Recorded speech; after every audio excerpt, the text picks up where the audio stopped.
Hey guys, welcome back to the channel. This is the 1 month checkup day post-op hair transplant procedure. Hope you're all doing very well and healthy. Thank you for joining me. This video is for anyone who's curious to know what 1 month of progress looks like after a hair transplant. Also, any questions that anyone's been asking me, from the first 2 videos I did. If you hadn't seen those, check those out. I did a 1-day kind of post-op video as well as a 1 week. Today is the 1 month, so if you haven't seen those yet, go and check those out first. Here's a quick look at how my head's looking 1 month post-op. Really, you can't tell that anything had been done as far as a hair transplant procedure, which is good because the first week after the procedure was pretty obvious that I had a procedure done, because there was a whole bunch of little open holes, wounds, where they extracted those follicles and re-implanted them into this whole pattern up here. And you could kind of see the difference of look still between my non-moved hair and the hair that was placed into the top of my head.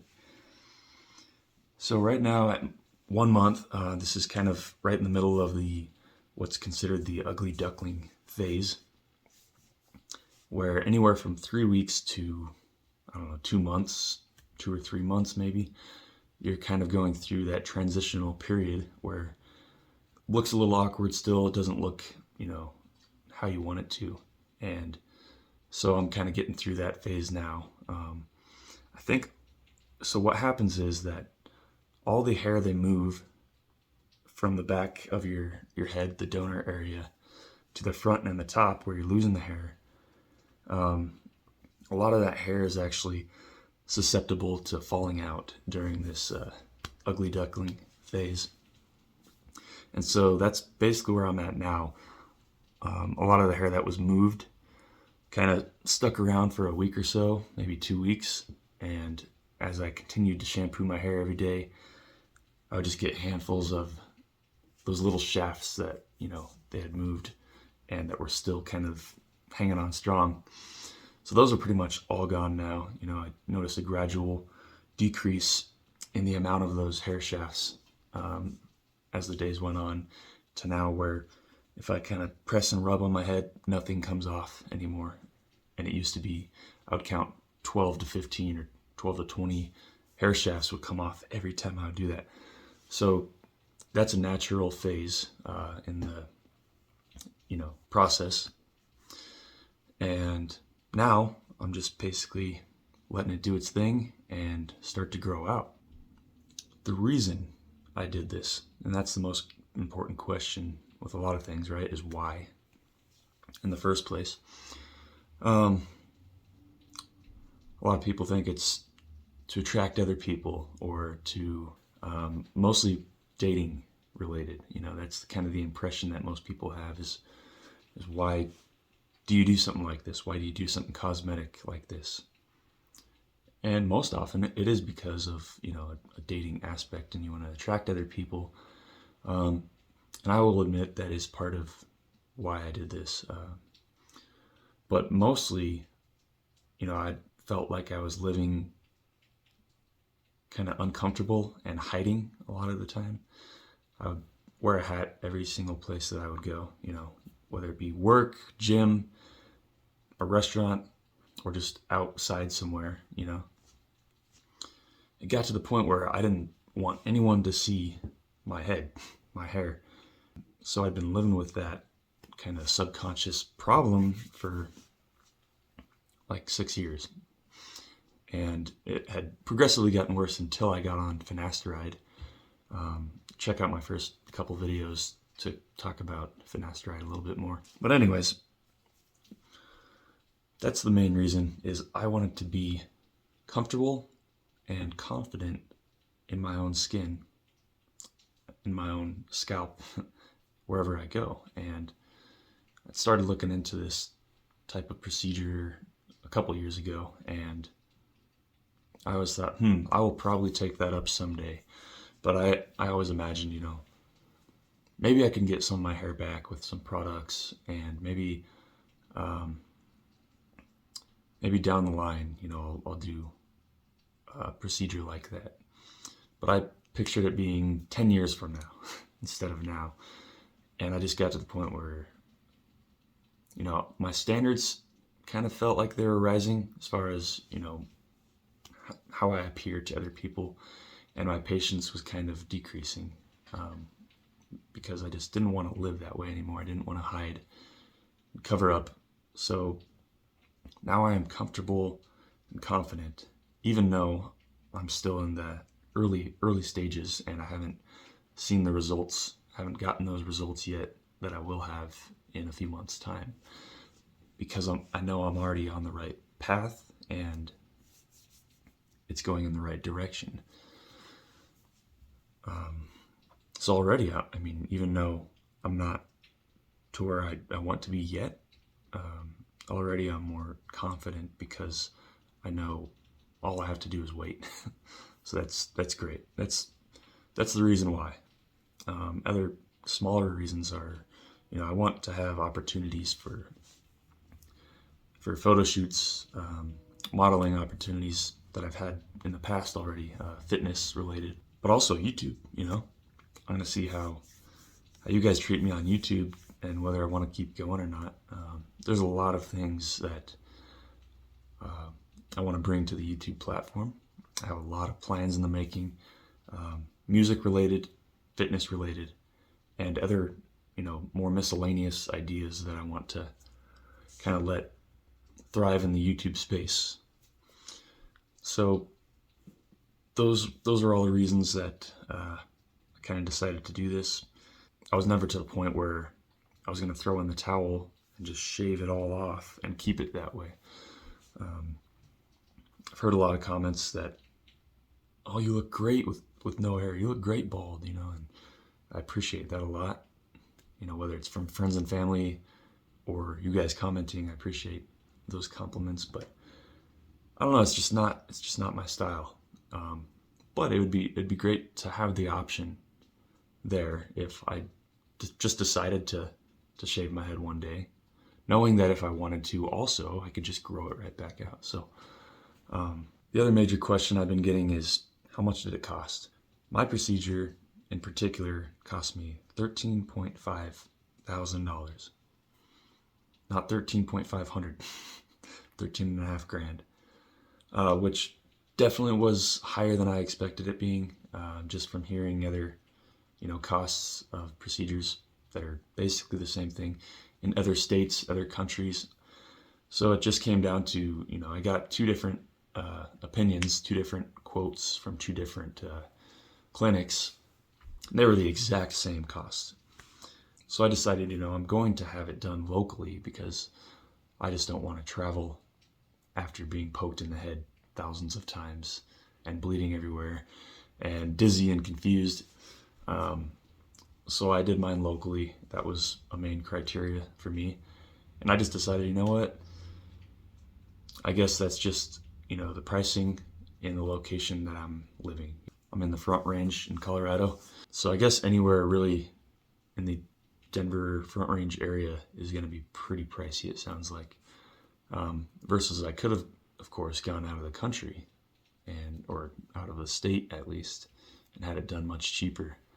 But I just decided it was worth it to travel only an hour to the clinic and an hour back and, just finance the cost. And honestly, I didn't know if I was going to even find a less expensive option anywhere for that matter.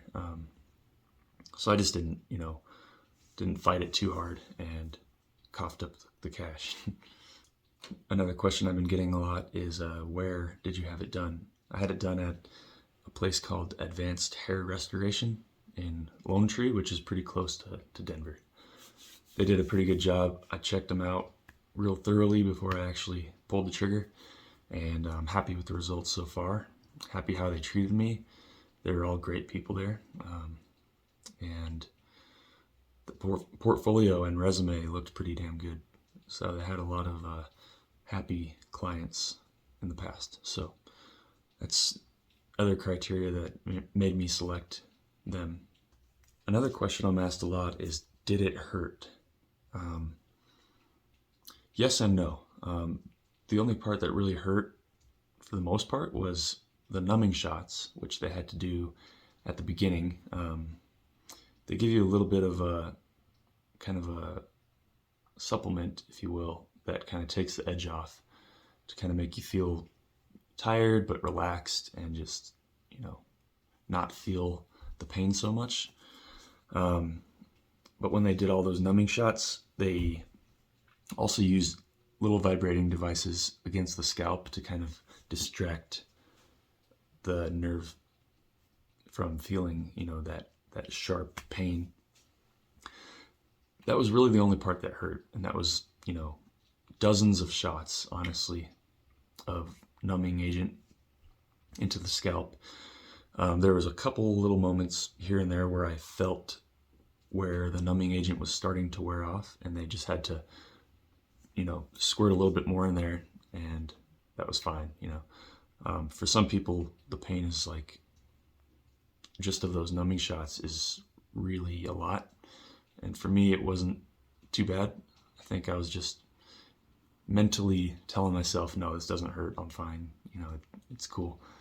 So I think it's a mental toughness thing that you have to kind of get yourself in the groove of, as well as, physical toughness. But yeah, mostly they do a good job of making sure you're not going to feel too much pain.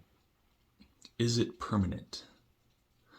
So this is an interesting question, because basically if you have thinning hair and all you do is get a hair transplant done, even though they're moving the follicles from the donor area to your top,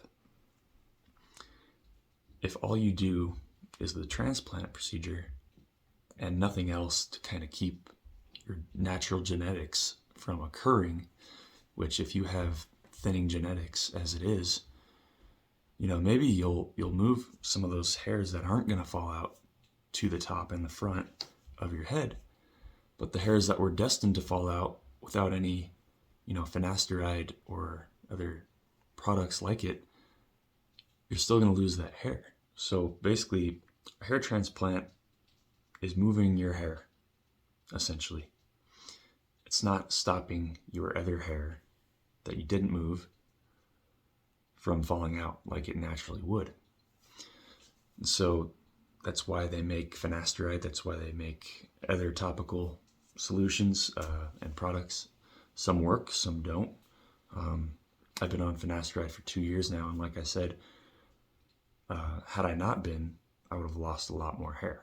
So what I did first was I stopped the hair loss. Wasn't able to grow more hair back after stopping the hair loss. And then I decided, okay, I lost too much to be comfortable with the amount of hair I still have, so I'm going to do a hair transplant procedure. But after doing the hair transplant procedure, it's not like I can just stop taking finasteride and hope that my hair doesn't start falling out again. So even if the hair that was surgically moved from one area of your scalp to the other doesn't fall out, your non-moved hair that was still left in that area might still fall out. So in essence, you might have kind of all of your grafts holding strong for the rest of your life, but all of the hair that's never was moved around those grafted hairs over time may fall out if all you did was a hair transplant procedure. So that's something to keep in mind, very important as a long-term thing. So once again, the expected event timeline from here on out, following up after a month, is it's going to start growing, sprouting, blossoming a little bit, just little by little. And, just over time, it's going to start looking a little bit thicker each week, each month. But what I've been told is that at the 6-month mark, technically you should have about 70% of the expected growth at that point. and then the other 30% in the following 6 months. So they say to expect a year for the full result, but most of the result at 6 months. So that's something I'm pretty excited about. And from here, it's just going to be the waiting game, like I said. So I'll keep giving you maybe some monthly updates, or if I get enough questions down in the comments below, I'll do videos that are dedicated to just answering your questions. And or if you just miss me, you know, tune in and keep you company. But anyways, those are the major questions that I've got so far, and I hope that answers those. In the meantime, please give this video a like if you've gotten any value out of it, or if you think anyone else can get some value out of it that you can share it with. Please subscribe to my channel. You know, I'm brand new, just trying to help out anyone I can that's going through the same journey or thinking about it. So your comments, your likes, your subscriptions help a lot. They help me, but they also help people that are looking for this information that I'm trying to help. So it's a cycle. I really appreciate you guys' support and watching this video. Stay tuned, and I can't wait to be back with you in the next one. Have a good one.